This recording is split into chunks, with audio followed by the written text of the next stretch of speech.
All right, when we go to analyze a set of data like this, and these numbers could be anything. Could be quiz scores. It could be the number of cookies people ate at a bake sale. It could be anything.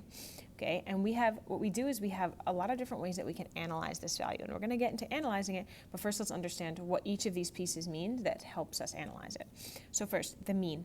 This is also called the average, and what you do is you just add all the values and divide by the number of values, and what that's going to get you is kind of like this sort of middle number, like what's like the basic kind of middle of all of this, okay, and there's different kinds of middles. So I'm just going to put in my calculator, and I'm going to write this just so you know exactly what I'm putting in my calculator, but this is not something I would recommend you writing. I'm just going to write it so you can see it. So I'm adding all the values. Let me make sure I have space here. So 9 plus 7 plus 4. Now I'm adding all of them. So first I'm going to put in my calculator. 3 plus 8 plus 4 plus 9 plus 7 plus 4. Okay, now I've added all the values. Okay, so that's 35. And then I'm going to divide by the number of values. 1, 2, 3, 4, 5, 6. There's 6 values. So I'm dividing by 6. So 35 divided by 6, and I get 5.83333, and so on, right? And what we're going to do is we're going to round to the nearest tenth. Okay, so round to the nearest tenth. So this is, the tenth place is here. I'm looking to the right. It's a 3, so I'm going to round down. That's 5.8. And then what you're going to want to do is just take a look and just check, does that sort of make sense? Like, yeah, that's kind of in the middle, right? There's like this 3, 4, 4 that are smaller than it. The 7, 8, 9 are larger than it, so this makes sense. If I had gotten like 15, that wouldn't have made sense, right? That's not in the middle. That would be bigger than all of these. Okay, now, the median. The first thing you have to do to find the median, so it's called a measure of center. So this is one way of thinking of the center of the numbers. The median is another way of thinking of the center of the numbers. And there's benefits to both. We'll talk about it more, but right now we're just calculating. So first what I do is I put the values in order. So the way that I like to do that is just find the smallest one, write it, and then cross it off so I don't lose track. Find the next one, 4, write it, cross it off, another 4, what's next, the 7, then the 8, then the 9. Okay, so I put the values in order. If there's an odd number of values, it's just the middle number. So in this case, there's not an odd number of values, so you'll see that in the next example. But let's say there was another number, it would just be the number that's just right in the middle.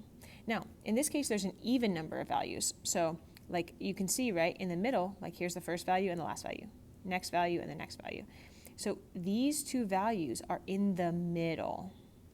Okay, so what we do is we basically just find the mean of those numbers, which is we're going to do 4 plus 7 divided by 2. Okay, you can probably do that one in your head, but let's do it in the calculator. 4 plus 7 is 11, and then divide by 2, 5.5. So the median here is 5.5. And you notice the mean and the median are pretty similar. There's situations in which they won't be similar, but we'll talk about it a little bit more. Right now, we're just kind of focused on just the actual calculating. So here's the median.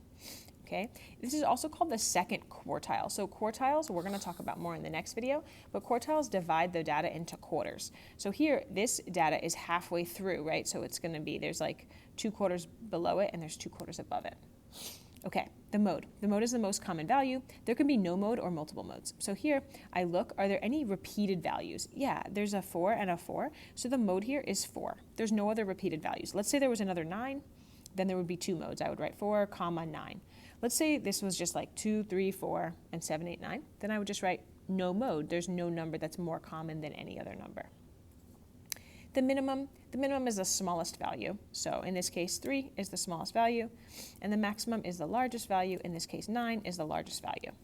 The range is the largest value minus the smallest value. It's how big is this space? How big is the gap between the smallest and the largest value?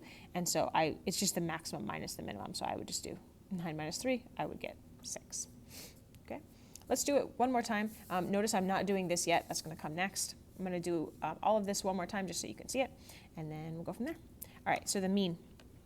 The trick with the mean is just to be really careful, right? Like I'm going to use both hands, so I'm going to do 72 plus 60 plus 64 plus 75 plus 79, and I'm just being really careful. I'm looking at my calculator. I'm looking at the paper. and making sure I don't miss any. Okay, so that's 622. Okay, and notice this time I didn't write it down, and I don't suggest that you write it down. I was just doing that so you can kind of see what I was doing. And I'm dividing by 1, 2, 3, 4, 5, 6, 7, 8, 9, divided by 9. So divide by 9. Okay, again, I'm going to round to the nearest tenth. This is 69.1. Okay, check to see that makes sense. Is that kind of in the middle? Yeah, there's some numbers like in the 60s and some numbers in the 70s. Yeah, so that's about right. Okay, the median. I'm gonna have to list in order. So here I'm gonna find the smallest. I'm looking right, like I see a 60, I'm looking like, is there any numbers in the 50s? Nope, so that's the smallest. 60, then there's a 61. Okay, this is it's like not a hard step, but it is a step where it's pretty easy to make a mistake. So make sure you're being careful. So I'm looking, there's no more numbers in the 60s. So now next is 70, 72. I'm crossing off each one as I go so I don't miss any. 78 and 79. Okay. Now, in this case, I actually do have an odd number of values, so there's 9 values. So basically, look, this is the smallest, the largest, and watch, I'm using dots. The next smallest, the next largest, the next smallest, the next largest, the next smallest, the next largest. Here is the middle. Okay, I found the middle. So that middle, the median is 70. Mode, there's actually no repeated numbers here, so there's no value that's more common than any other value. So I would write no mode. The smallest number, the minimum, is 60. The largest number, the maximum, is 79. And so the range is the maximum minus the minimum, which in this case is 19. Okay, your turn. Feel free to use this workspace. Really the only thing that you need to write down is just the numbers in order, and kind of everything else you can kind of just look at it and go from there.